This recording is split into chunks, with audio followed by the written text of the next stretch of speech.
হ্যাঁ, আজকে কত নম্বর পৃষ্ঠায় পড়া তোমাদের? 12। আচ্ছা, ঠিক আছে, পড়া ধরো তাহলে। হ্যাঁ, পড়া ধরো। হা বা জবর হাব। হা বারে ধরবে, তাই না? হা কারে ধরবে? বারে। বার উপরে কি আছে ওই চিহ্নটা কেউ বলতে পারবা? জজম বা সাকিন। জজম বা সাকিনের কয় রূপ? 3 রূপ। জজম বা সাকিনের কয় রূপ? জজম বা সাকিনের কয় রূপ? 3 রূপ। একটা হলো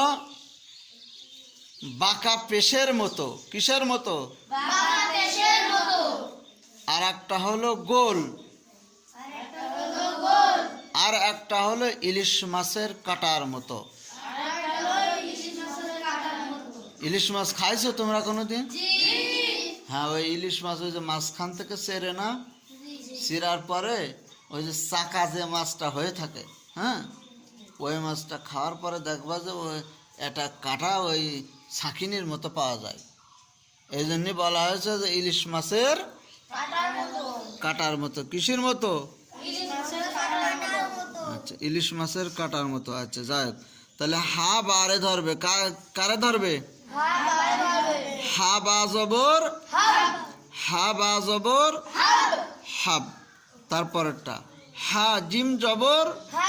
এখানে জিমের উপরে কিন্তু সাকিন। হ্যাঁ, হা জিম জবর, হা সদ জবর হাস। হা সদ জবর হাস। হা সদ জবর। আচ্ছা, তারপর হাওয়াও জবর হাউ। হাওয়াও জবর হাউ। হায়া জবর হাই। হা আলিফ জবর হা। এটা টেনে পড়তে হবে কিন্তু, কারণ ওই যে মদ পড়াচ্ছে না, মদের হরফ 3টি, তাই না? জবরের বামে খালি আলিফ। এই সেই জবরের বামে খালি আলিফ। হার উপরে জবর, জবরের বামে কি? খালি আলিফ। জবরের বামে কি? খালি আলিফ। তাই হার এক আলিফ টানে পড়তে হবে। বুঝেছো? আচ্ছা, এবার তারপরে লাইন ধরো। লাম নুন জবর লান।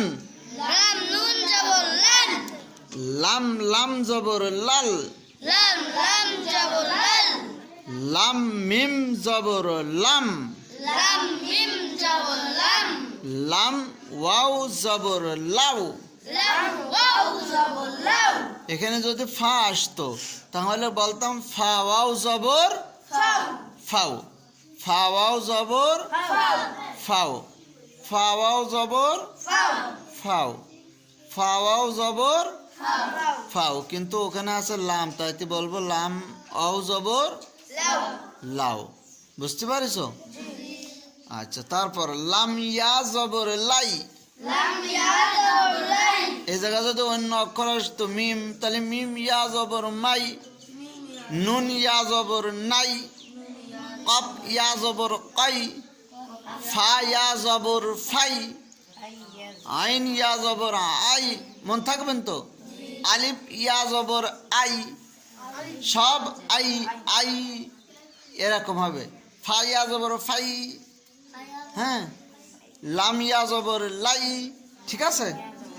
আচ্ছা, পরেরটা লাম আলিফ জবর লা।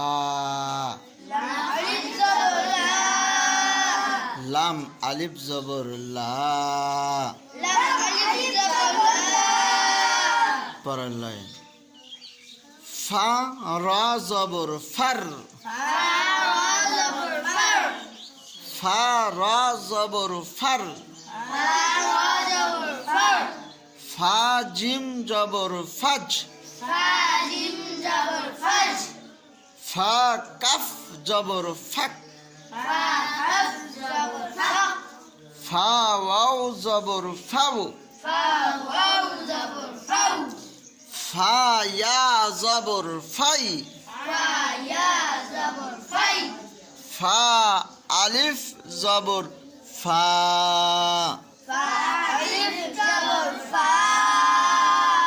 ফা দেখেছ, এটাও কিন্তু টানাবে। ফার উপরে জবর, জবরের বামে কি? জবরের বামে কি? সাফিন তাকস জবরের বামে কি? খালি আলিফ। এই জন্য ফার এক আলিফ টেনে পড়তে হবে, বুঝেছ? তাহলে ফা আলিফ জবর ফা হবে, ফা আলিফ জবর ফা। এভাবে পড়লে পড়াটা ভালো হবে। এবং এই যে পেশের মতো যেটা দেখা যাচ্ছে এটাকে সাকিন বা জজম বলে। কি বলে? সাকিন বা জজম বলে, সাকিন বা জজম বলে। সাকিনেরও যেভাবে উচ্চারণ, জজমেরও সেইভাবে ধরে উচ্চারণ করতে হবে, বুঝেছ? এইভাবে পড়লে ইনশাল্লাহ তোমাদের পড়া অতি দ্রুত হয়ে যাবে। ঠিক আছে?